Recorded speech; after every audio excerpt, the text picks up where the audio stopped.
आकाशवाणी के सभी श्रोताओं को हमारा नमस्कार। गुरुदेव रवींद्रनाथ टैगोर के प्रसिद्ध उपन्यास गोरा पर आधारित रेडियो धारावाहिक गोरा में आपका स्वागत है।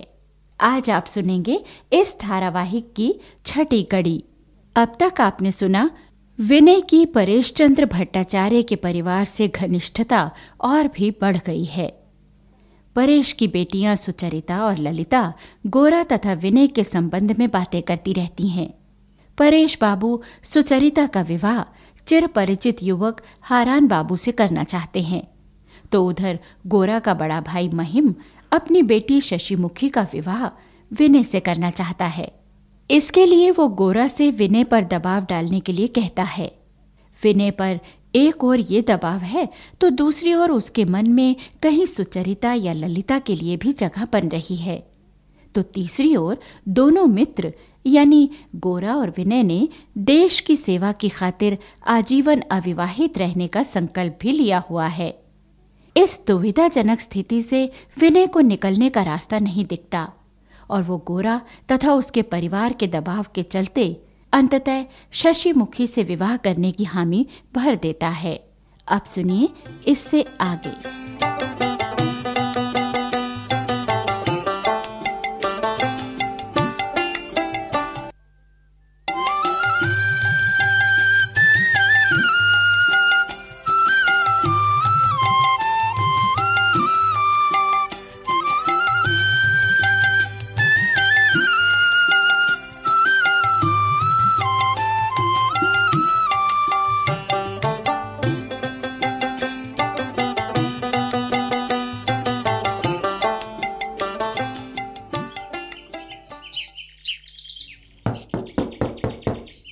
कौन?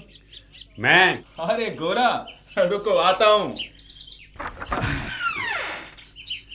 कैसे हो विनय? ठीक हूं। 3 दिन से कहाँ गायब हो? मैं तो यहीं था। नाराज हो? नाराज क्यों होऊंगा मैं? इसलिए कि शशिमुखी से विवाह करने के लिए तुम पर दबाव डाला गया। तुम तो क्रोध करते हुए बाहर चले गए और बाद में माँ और महिम काका ने जकड़ लिया मुझे। वैसे विनय, विवाह तो चाहते हो ना तुम? हालात जो करवा दें। खैर छोड़ो विनय, मैं तो सोच रहा था कि तुम घर में ही नहीं मिलोगे और तुम्हें ढूंढते हुए परेश बाबू के घर जाना पड़ेगा। वहीं जाने के लिए तैयार हो रहा था मैं।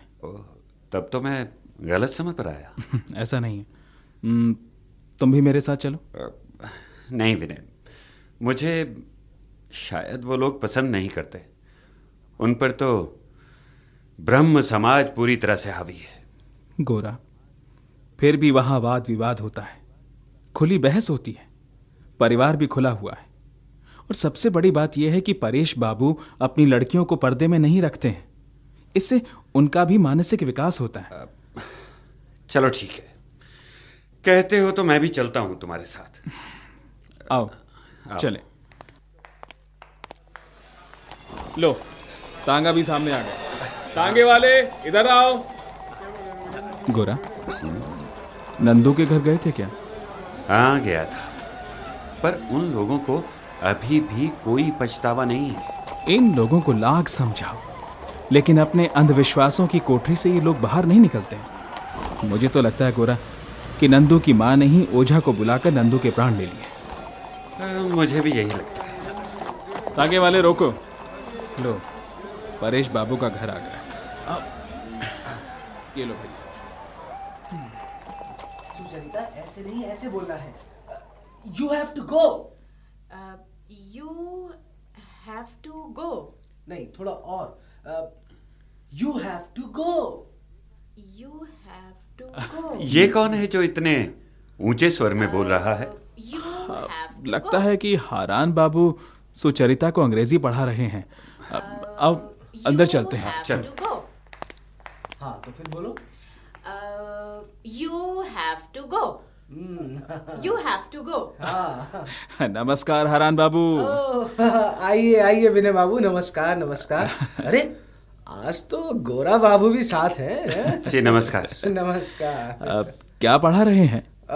कुछ नहीं विनय बाबू, वो मेला हो रहा है ना, तो नाटक होना है, बस वही उसी की तैयारी चल रही थी। नाटक भी अंग्रेजी का? क्यों, इसमें क्या कठिनाई है? अपने देश के भी नाटक हैं। ये अंग्रेज अपना सब कुछ हम पर लादना चाहते हैं। भाषा, साहित्य, संस्कृति, आचार विचार, सब कुछ।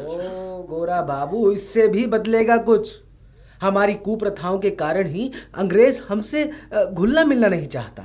लेकिन एक बात कहूं गोरा बाबू, कि अंग्रेज योग्य व्यक्ति का सम्मान करते हैं। एक आदमी का सम्मान, बाकी करोड़ों लोगों का अनादर। ऐसे सम्मान को मैं अपमान समझता हूं। ओहो, आप तो हर बात में अपना ही तर्क देते हैं। सुचरिता, चलो हम दूसरे कमरे में। अरे नाराज क्यों होते हैं हारान बाबू, हम ही चले जाते हैं। नहीं, बाबा आपको बैठने के लिए कह गए हैं, वो आते ही होंगे। तो भी मैं चलता हूं, ऐसे वातावरण में बैठना कठिन लगता है। अरे हारान बाबू, चले गए। अरे ये तो नाराज होकर चले गए। कोई बात नहीं। सुचरिता, बताओ तो, तुम लोग गोरा को याद करते हो कि नहीं? अक्सर बाबा और मैं इनके बारे में बातें करते हैं। उस दिन हम बात कर रहे थे कि विनय बाबू, उस दिन की बात फिर करेंगे। आज मैं गौर बाबू से जानना चाहती हूँ कि इनकी नज़र में धर्म का देश के साथ क्या संबंध है। देखिए, मेरी नज़र में धर्म देश से परे है। देश की सीमाओं से बाहर भी है धर्म, लेकिन देश के अंदर से ही प्रकाशित होता है। जैसे ईश्वर अंतहीन है, फिर भी वो एक एक प्राणी में प्रकाशित भी है। लेकिन धर्म और मत दो अलग अलग बातें हैं सुचरिता। इसीलिए हमें धर्म और मत में कोई घालमेल नहीं करना चाहिए। तब राजतंत्र धर्मतंत्र से चलेगा या मततंत्र से? राज की सत्ता सीमाओं में है। धर्म विशेष पथ से हमें ईश्वर तक ले जाता है। और ये विशेष पथ क्या है? विशेष का कोई अंत नहीं। जल, अग्नि, वायु, थल, प्राण, बुद्धि, विवेक सभी ईश्वर की विशेष उत्पत्तियां हैं। उसके अनंत रूपों के बारे में सोच सोचकर विज्ञान का भी सिर चकरा जाता है। बड़ा छोटा, स्थूल सूक्ष्म का अनंत प्रवाह है वो। इसे सभी स्वीकार करते हैं। ज्ञानी करते हैं, लेकिन अज्ञानी? अज्ञानी ही सत्य को विकृत करते हैं। हमारे देश में क्या यह विकृति अधिक दूर तक नहीं चली गई? हो सकता है कि अधिक दूर तक चली गई हो। अधिकतर लोग स्थूल को ही स्वीकार करते हैं, सूक्ष्म को ग्रहण नहीं कर पाते। सत्य तो स्थूल में है और सूक्ष्म में भी। सत्य है, हमारे देश में साधना और तप के प्रति श्रद्धा रही है और अब भी है। भारत ने जैसे स्वयं को प्रकाशित किया है, उससे जुड़कर ही मुक्ति संभव है। यानी यहाँ कट्टरता की कोई जगह नहीं? कट्टरता हमेशा भ्रमित करती है। सुचरिता, बेटी सुचरिता। ओह, शायद बाबा लौट आए हैं। आप हरान लौट गए क्या? जी बाबा। और अब हम भी चलेंगे। गोरा बाबू, हम ब्राह्मणी सही, पर इतने बुरे भी नहीं कि हम आए और आप चल पड़े। नहीं जी नहीं, वो बात नहीं है। बहुत देर से सुचरिता से बात चल रही थी, बड़ा अच्छा लगा। मुझे भी बहुत अच्छा लगा। आज की बात के बाद मेरे मन में आपके प्रति जो धारणा थी वो बदल गई है। आप लोग सचमुच जा रहे हैं क्या? जी हाँ। विनय बाबू, आप भी? मैं नहीं, आप रुकिए, आपसे कुछ बात करनी है। देखो, सतीश भी चाह रहा है। जी, मैं चलूं? सभी को नमस्कार। नमस्कार। ठीक है गोरा, लगता है कि बुरा मान गया। नहीं, शायद कहीं जाना होगा। विनय बाबू, आज तो आपको भी भाग जाना चाहिए था। लीजिए, क्यों भला? माँ ने आपको मुसीबत में डालने का सोचा है। अरे ये ललिता क्या कह रही है माँ? अरे ऐसा कुछ नहीं। दरअसल मजिस्ट्रेट के मेले में हम जो नाटक खेले जा रहे हैं ना, उसमें एक अभिनेता की कमी पड़ रही है। और उसके लिए माँ ने आपको तय कर लिया है। मारे गए। अभिनय और मैं? हाँ, मैंने तो कह दिया था कि आपके मित्र आपको अभिनय में भाग न लेने देंगे। अजी, मित्र को पहले इन बातों से अलग करिए। अभिनय तो मैंने 7 जन्मों में भी नहीं किया होगा। हाँ, हम तो जैसे बार बार अभिनय के लिए ही जन्म ले रहे हैं। माँ, आपने गौर बाबू को यूं ही जाने दिया। वे होते तो सब अभी तय हो जाता। देखिए देखिए, ऐसे ताने मत मारिए ललिता जी, मुझे अभिनय सचमुच नहीं आता है। उसकी फिक्र आप ना करें विनय बाबू, मैं सब सिखा दूंगी। अरे, ये सब लड़कियां अभिनय कर सकती हैं और आप नहीं। लगता है कि सूली पर चढ़ना ही पड़ेगा। सच? ठीक है, मैं मानता हूँ। ये हुई ना बात।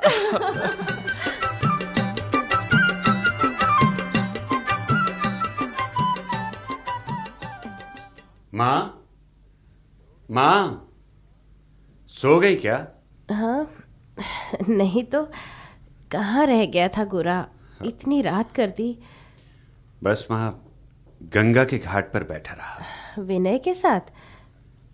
नहीं माँ, अकेला। विनय से कुछ कहा सुनी हो गई क्या?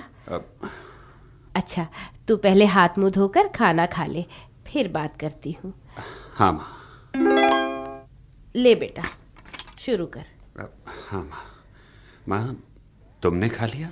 नहीं, मैं अभी खाती हूँ। और पिताजी? वे अपनी दिनचर्या के पक्के हैं, सो गए होंगे अब तक। बेटा, विनय को भी साथ ले आता। माँ, विनय तो परेश बाबू के घर में ही रह गया। ओह। आज हम दोनों उनके घर गए थे। वैसे माँ, सुचरिता परेश बाबू की बेटी बड़ी भली लड़की है। अच्छा, गंगा के घाट क्या करने गया था बेटा? माँ, वो आज गंगा घाट के पेड़ बड़े भले लगे। गंगा का पानी जैसे संगीत लहरियों की तरह चल रहा था। सब कुछ बहुत सुखद था माँ। वहाँ लड़कियों से तेरा परिचय हो गया। हाँ माँ, वहाँ का वातावरण बहुत खुला हुआ है। लड़कियाँ भी सामने आती हैं? हाँ माँ, उन्हें कोई दिक्कत नहीं है। थोड़ा भात और देना माँ। अच्छा, आज तो खाने का आनंद आ गया। परेश बाबू के घर से आने के बाद तुझे हर चीज में आनंद ही आ रहा है बेटा। वो कैसी बात कर रही हो माँ? माँ हूँ तेरी, इसीलिए ऐसी बात करती हूँ। वहाँ से आने के बाद तुझ में जो बदलाव आया है उसकी बात करती हूँ। ऐसा कुछ नहीं है माँ जैसा तुम सोच रही हो। देखो तो माँ, दरवाजे पर कौन है? हाँ, अभी देखती हूँ। अरे विनय बेटा, आओ आओ। अरे विनय, इतनी रात का कैसे आना हुआ? हाँ, देर हो गई ना काफी, है ना? हाँ, पर तुम तो वहीं रुक गए थे। भाई, मुझे लगा कि तुम वहां से नाराज होकर चले आए, सोचा कि देखता चलूं।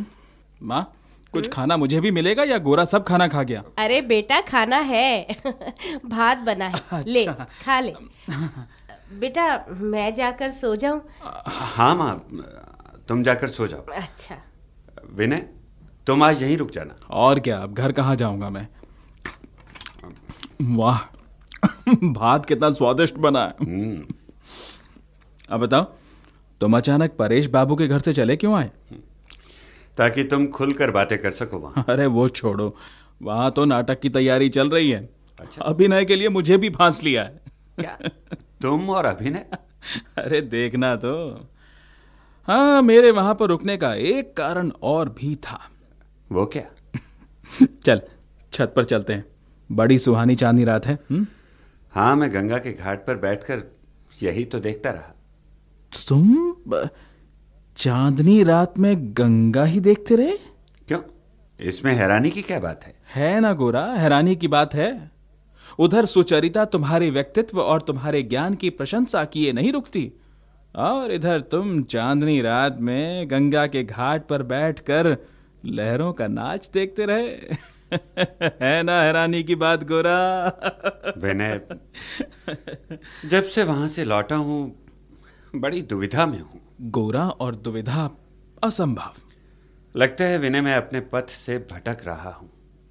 इसीलिए मैंने देशाटन करने का निर्णय लिया है। देशाटन?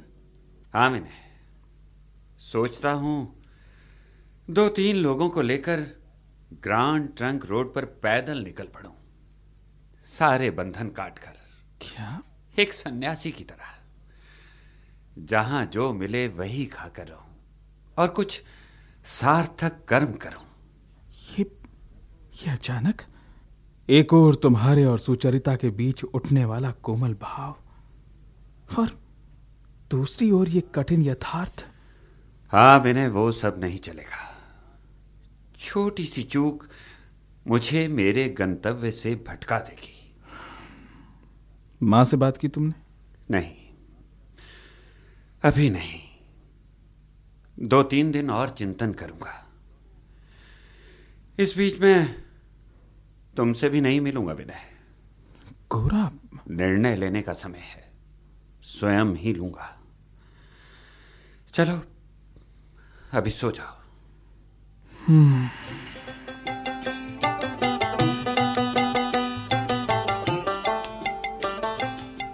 ललिता। कहिए विनय बाबू।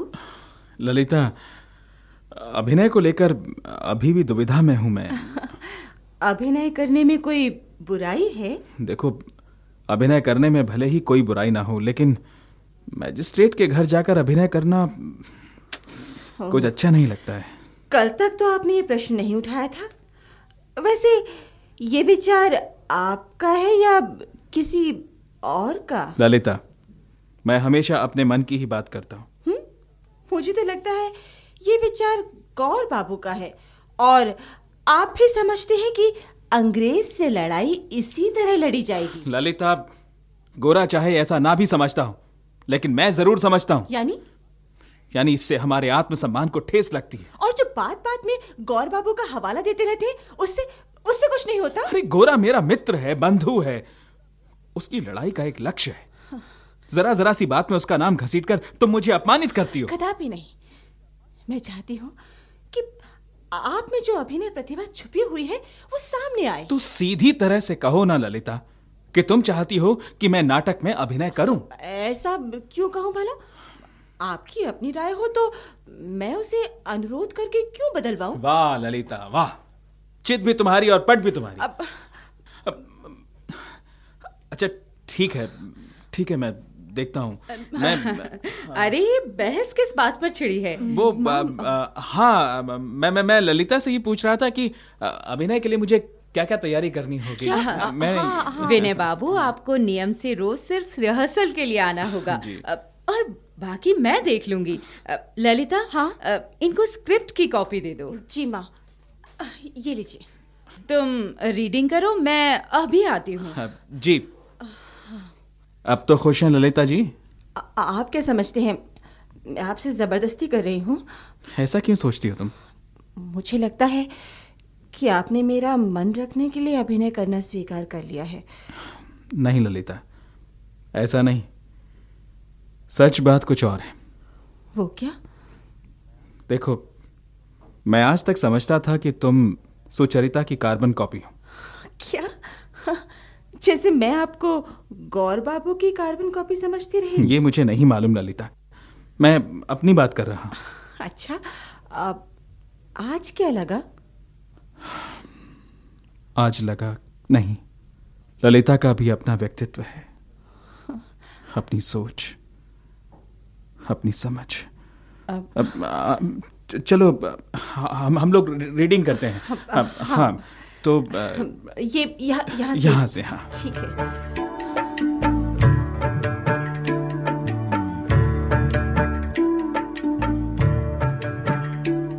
सतीश बाबू, कैसे हो? विनय बाबू, आप आइए बैठिए। मैं आपके घर ही आ रहा था। तो आ जाते। आ तो रहा था, पर अब आप ही आ गए हैं ना। अरे, ये तुम्हारे हाथ में गुलाब के फूल? विनय बाबू, ये आप ही के लिए है। मेरे लिए? हाँ, ललिता दीदी ने भेजे हैं। ललिता ने मेरे लिए? हाँ। ललिता कहाँ है? अभी बुलाता हूँ। दीदी, ललिता दीदी, कहाँ हो? विनय बाबू आए हैं। आई। अरे आइए विनय बाबू। बहुत सुंदर फूल है। हाँ? सतीश, मैंने कहा था विनय बाबू को तस्वीरें देना, और तुम ये फूल ले आए? दीदी ये तुम, ओफो, ये रहे विनय बाबू और ये रहे लाल गुलाब के 2 फूल। हाँ? मैं तो चला। अरे रुक तो। गया। ये लीजिए, मेरी तरफ से कनेर के सफेद फूल, ये लीजिए। कनेर के सफेद फूल? जी हाँ, देखिए मैं तो संधि करने आया हूँ। हाँ? सो साथ में सफेद फूल आया हूँ, और तुमने दिए हैं गुलाब के फूल, लाल। क्रोध के रंग में भी लाली की झलक मिल जाती है ना। तो मेरे फूल शांति से उस क्रोध को शमित कर देंगे, क्यों? आप व्यंग कर रहे हैं। बात कर रहा हूँ भाई। देखो, विवाद का निपटारा तो करना ही है ना। ऐसा कौन सा विवाद है हमारा? विवाद नहीं है तब तो कुछ भी नहीं है। निपटारा भी झूठ, सब माया है। मजिस्ट्रेट साहब के यहाँ नाटक खेलने की बात भी बिल्कुल भ्रम है। नहीं नहीं, वो भ्रम नहीं है। अच्छा, इस नाटक में सुचरिता भी भाग ले रही है? नहीं। क्यों? और हारान बाबू? नहीं, वो भी नहीं। क्यों? अब कुछ दर्शक भी तो चाहिए ना। विनय बाबू, इस कमरे में आ जाइए। यहाँ कोई ना कोई आता जाता रहता है। रिहर्सल इधर ही करेंगे। जी चलिए चलिए।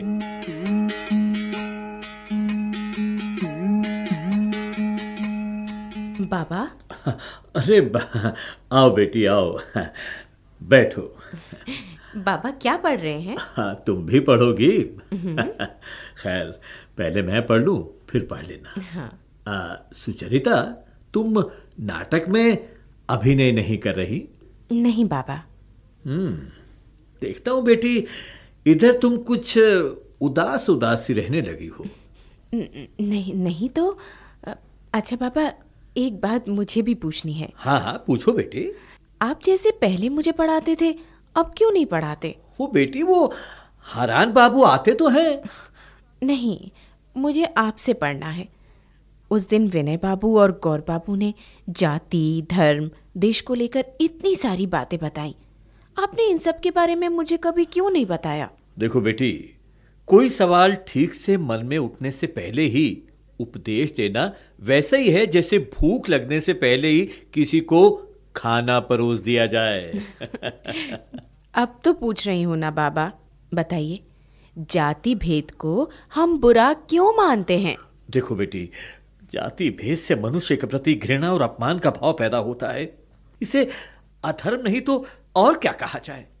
बाबा, ये दोष, ये विकृतियां समाज में आ गई हैं, या असल चीजों को भी दोषी ठहराया जा सकता है? बेटी, असल चीज कहाँ है ये तो मैं नहीं जानता, लेकिन जो देखता हूं वो ये कि ये जातिगत भेदभाव समाज में घुन की तरह लगा हुआ है।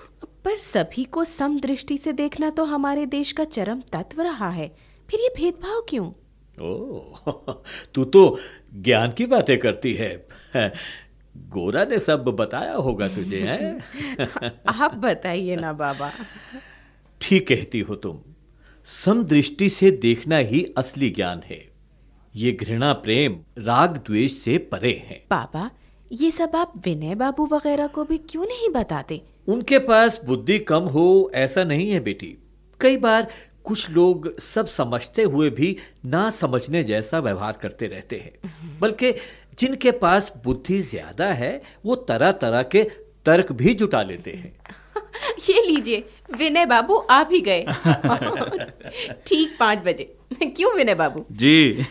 5 बजे तो कोई भी आपको यहाँ देखकर अपनी घड़ी में ला सकता है।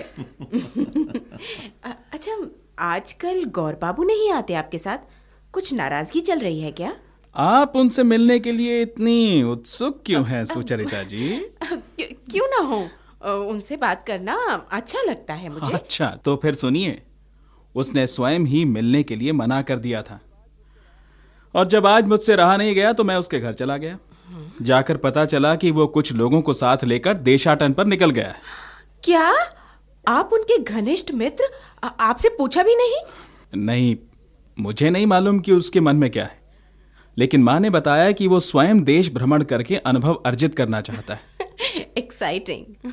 ये तो अच्छी बात है ना बाबा? हाँ, तरह तरह के लोगों से मिलकर ही इस देश को जाना जा सकता है। जी, और पहचाना भी जा सकता है। एकदम सही बात। लौटेगा तो उसके अनुभव सुनूंगा। हाँ। अच्छा विनय बाबू, आपको उन्होंने बताया तो होगा कि वो किस ओर गए हैं और कब तक लौटने का इरादा है? सुचरिता, गोरा जब मन में कुछ ठान लेता है तो उसे ना तो समय की चिंता होती है, ना व्यक्ति की और ना ही दिशा की। यहां तक कि उसने मां को भी नहीं बताया कि वो किधर जा रहा है और कब तक लौटेगा। अरे, मैं सोचता हूं विनय बाबू कि आदमी की कुछ कर गुजरने की जिद उसे किसी ना किसी मुकाम पर जरूर ले जाती है। गोरा के साथ भी कुछ ऐसा ही घट रहा है। लौटेगा तो पूछेंगे, क्यों?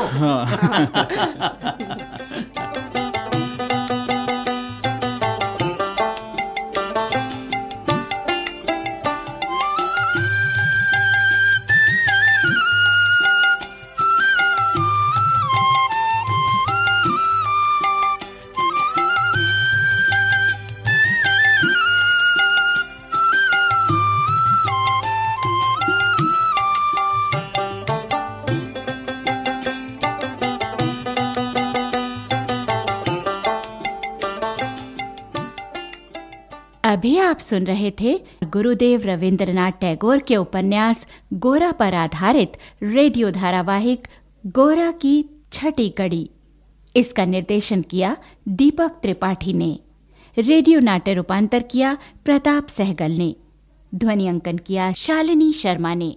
ध्वनि संपादन किया गोपाल रावत ने। और इसमें भाग लेने वाले कलाकार थे हर्ष बाला, S.K. बत्रा, नरेंद्र जोशी, कीमती आनंद, दीपा रॉय, कुमकुम जैन, सादिया रहमान, लोकेश मित्तल, सुजाता मट्टू और पारस शर्मा। इस धारावाहिक की अगली कड़ी आप सुनेंगे कल इसी समय। तब तक के लिए हमें आज्ञा दीजिए। नमस्कार।